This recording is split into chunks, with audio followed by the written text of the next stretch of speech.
καλησπέρα. Να έχουμε μια υπέροχη Τετάρτη, όσο απομένει το απόγευμά της τουλάχιστον. Ο ήλιος αποφάσισε να μας επισκεφτεί μεσημερο-απογευματιάτικα σήμερα. Εξού και η χαρά που διακρίνεται στο πρόσωπό μας. Λοιπόν, ξεκινάμε με το πρώτο θέμα της σημερινής εκπομπής. Έχω κοντά μου τον Κώστη Μπριάλο, επίτιμο πρόεδρο της ΕΕΦΙΕ, θα μάθετε ακριβώς περί τίνος πρόκειται αμέσως τώρα, και την Αγγελική Χόρτη, η οποία είναι υπεύθυνη γραφείου ΕΕΦΙΕ στη Θεσσαλονίκη.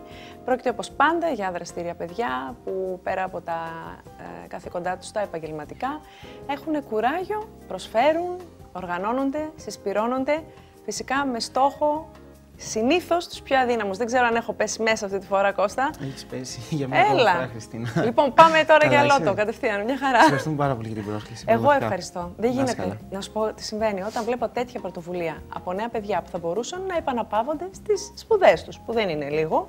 Έτσι δεν είναι. Είναι ένα διάστημα που μπορείτε να το αφιερώσετε χωρίς κανένας ποτέ να σας μέμψει για τίποτα, γιατί σπουδάζατε μέχρι τώρα και εξακολουθείτε να κάνετε την πρακτική σας πάνω στη δουλειά σας. Άρα είναι κάτι παραπάνω αυτό. Σωστά. Ακριβώς. Ωραία, λοιπόν, τι είναι η ΕΕΦΙΕ? Είναι η Επιστημονική Εταιρεία Φοιτητών Ιατρικής Ελλάδος, όπου μέλη της είναι φοιτητές ιατρικής από όλη την Ελλάδα. Από όλες τις πόλεις στις οποίες υπάρχουν ιατρικές σχολές. Εγώ έχω την τιμή, ήμουν πρόεδρος 4 χρόνια, πλέον είμαι επίτιμος πρόεδρος και είμαι συμβουλευτικά εδώ πέρα για τα παιδιά. Μιας και έχω τελειώσει και εγώ τη σχολή μου πλέον. Είναι μια μη κυβερνητική οργάνωση η οποία ασχολείται με διάφορα θέματα. Οι δράσεις μας, ως παράδειγμα Θεσσαλονίκης, κινούνται σε 2 άξονες. Έναν άξονα ιατροκοινωνικών προβλημάτων, στον οποίο κάνουμε δωρεάν ιατρικές εξετάσεις, μεγάλες ημερίδες όπως το Sex and the University που μας είχε φιλοξενήσει εδώ πέρσι, street actions, άλλες εκδηλώσεις και πράγματα τα οποία έχουν στόχο και να βοηθήσουν τον κόσμο, τον οποίο ο οποίος έχει ανάγκη ιατρικής φροντίδας, και να ενημερώσει πάνω σε φλέγοντα ιατροκοινωνικά προβλήματα τα οποία βρίσκονται ακόμα και τώρα σε έξαρση. Και ο δεύτερος άξονας είναι εκδηλώσεις οι οποίες αφορούν τους φοιτητές ιατρικής. Δηλαδή εκδηλώσεις που στοχεύουν στο να βελτιώσουν τις γνώσεις τους, να αποκτήσουν κάποιες πρακτικές δεξιότητες και να μπορέσουν να βγουν ως καλύτεροι γιατροί από το πανεπιστήμιό μας σταδιακά. Ωραιότατα. Αγγελική, επειδή προφανώς είσαι από τα τελευταία μέλη που μπήκαν στην ομάδα, τι σε ενέπνευσε να γίνεις μέλος, γιατί εδώ και όχι κάπου αλλού? Εγώ ασχολούμαι με την ΕΕΦΙΕ τα τελευταία 2 χρόνια. Δηλαδή, είμαι εγώ με 3ο έτος στην ιατρική, ουσιαστικά από την ώρα δηλαδή που μπήκα. Μ' άρεσε πάρα πολύ το γεγονός ότι προσφέρει ιατροκοινωνικό έργο. Είναι αμιγώς εθελοντική οργάνωση, κάτι που λείπει στις μέρες μας και το οποίο βοηθάει πάρα πολύ την κοινωνία στις δύσκολες συνθήκες στις οποίες ζούμε. Επίσης, αποκτάμε μεγάλες ικανότητες, τις οποίες ως επαναπαυόμαστε, όπως είπατε, ως φοιτητές, δεν μπορεί να έχουμε τη δυνατότητα να τις αποκτήσουμε, όπως είναι η οργανωτική ικανότητα. Και επίσης, μόλις συμμετέχοντας ή οργανώνοντας τις δράσεις, γιατί οι φοιτητές έχουν την ικανότητα και να οργανώσουν τις δράσεις, δηλαδή ό,τι αφορά.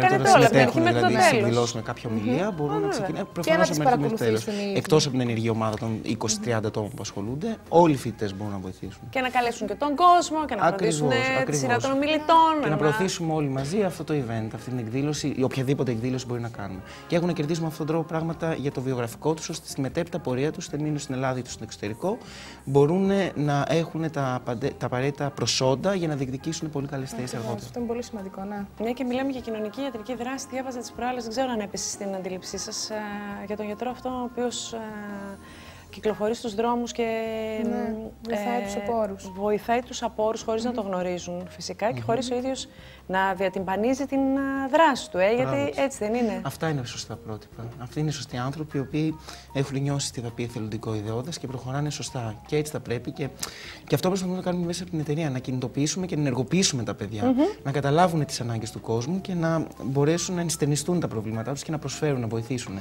γι' αυτό και έχουμε αυτό το σημαντικό ιατροκοινωνικό έργο. Γίνεται δουλειά και είμαστε χαρούμενοι γι' αυτό και γίνονται και πολλές άλλες οργανώσεις, γιατί σιγά σιγά βλέπουμε ότι αυτό το εθελοντικό ιδεώδες επεκτείνεται. Ο κόσμος συνειδητοποιεί ότι πλέον υπάρχει ανάγκη και αρχίζει να προσφέρει. Και ειδικότερα οι νεαρές ηλικίες. Δηλαδή 18 έως 35, βλέπουμε πάρα πολλές οργανώσεις οι οποίες διοργανώνουν πράγματα, προσπαθούν να βοηθήσουν και αυτό είναι πάρα πολύ ενθαρρυντικό. Γιατί αυτό είναι ουσιαστικά το μέλλον της χώρας μας και όταν βλέπεις ότι νέοι άνθρωποι συνεχίζουν και έχουν όρεξη να κάνουν έργο, σημαίνει ότι τα πράγματα μπορούν να πάνε καλύτερα. Και ξεκινάνε από νωρίς, που σημαίνει ότι δεν το κάνουν φιλμιστικά επειδή έχουν κάτι να κερδίσουν, το κάνουν επειδή πραγματικά έτσι γαλαχούνται και μεγαλώνουν. Ακριβώς. Τι σχεδιάζετε για τους επόμενους μήνες? Αν και είστε πολύ δραστήριοι, δεν ξέρω αν μπορείτε να μας τα αναφέρετε. Έστω και... Θα πούμε 2-3 βασικά πράγματα και ένα μεγάλο event που είναι το Μάιο, αλλά θα τα πει φυσικά η Αγγελική. Ωραία. Λοιπόν, έχουμε βασικά το κυριότερο, το οποίο είναι το επιστημονικό 20ο Επιστημονικό Συνέδριο Φοιτητών Ιατρικής Ελλάδος και το 8ο Διεθνές Φόρουμ. Το οποίο είναι το μεγαλύτερο φοιτητικό event. Είναι το συνέδριο το οποίο διοργανώνεται και από φοιτητές και είναι για φοιτητές. Στα πλαίσια του συνεδρίου, προσυνεδριακά τους προηγούμενους μήνες, το συνέδριο είναι το Μάιο, 9 με 11 Μαΐου.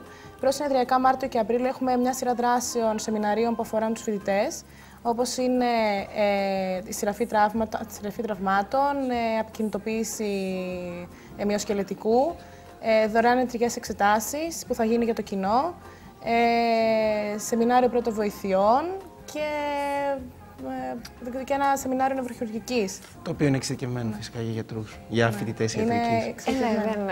Ναι, δηλαδή, άλλο οι πρώτες βοήθειες και άλλο η νευροχειρουργική. Ακριβώς. Απλά είναι και αυτό μέσα στα πλάνα. Στα πλαίσια των δράσεων που ανέφερε ο Κώστας ότι είναι για τους φοιτητές ιατρικής. Ακριβώς. Και είναι ένα πραγματικά μεγάλο event, γιατί συμμετέχουν σε αυτό 1.500 φοιτητές από όλη την Ελλάδα.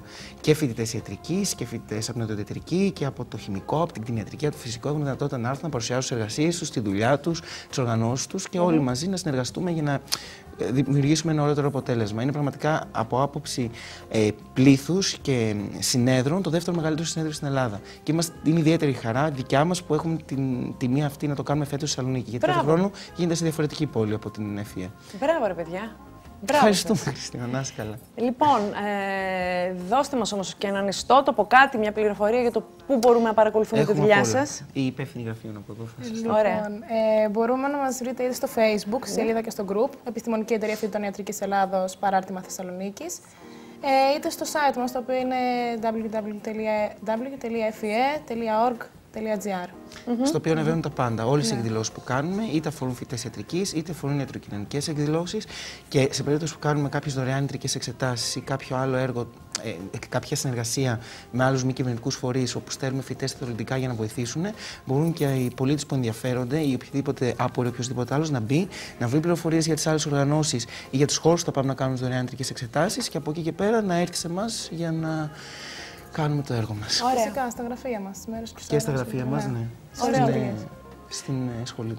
Μπράβο, παιδιά. Μπράβο, παιδιά, πάντα τέτοια κουράγια να έχετε. Ευχαριστούμε πάρα πολύ, Χριστίνα, και ευχαριστούμε για τη φιλοξενία, γιατί κάθε φορά μας υποστηρίζεις ό,τι και να κάνουμε. Μα δεν γίνεται να μην σας υποστηρίξω. Αν δεν μάθει ο κόσμος τη δουλειά σας και το έργο σας, δεν θα μπορέσει και με τον τρόπο του να συμμετάσχει για να βοηθήσει. Παιδιά, αυτά λειτουργούν αλυσιδωτά. Ο ένας ρίχνει μια κλωτσιά, ο άλλος πάει και σμπρώχνει λίγο παραπάνω και αρχίζει και πέφτει τον τόμο. Να υπάρχει ομαδικό πνεύμα για να γίνονται πράγματα. Αυτός είναι ο στόχος όλων μας. Μπάσκετ στη Θεσσαλονίκη φέτος για άθλημα, έτσι, όχι σκουός και τένις. Μπάσκετ, ομαδικά θέματα, ομαδικά ζητήματα, ομαδικός τρόπος σκέψης. Ευχαριστώ πολύ που ήρθατε. Και εγώ, Χριστίνα μου, να είσαι καλά. Ευχαριστούμε πάρα πολύ. Λοιπόν,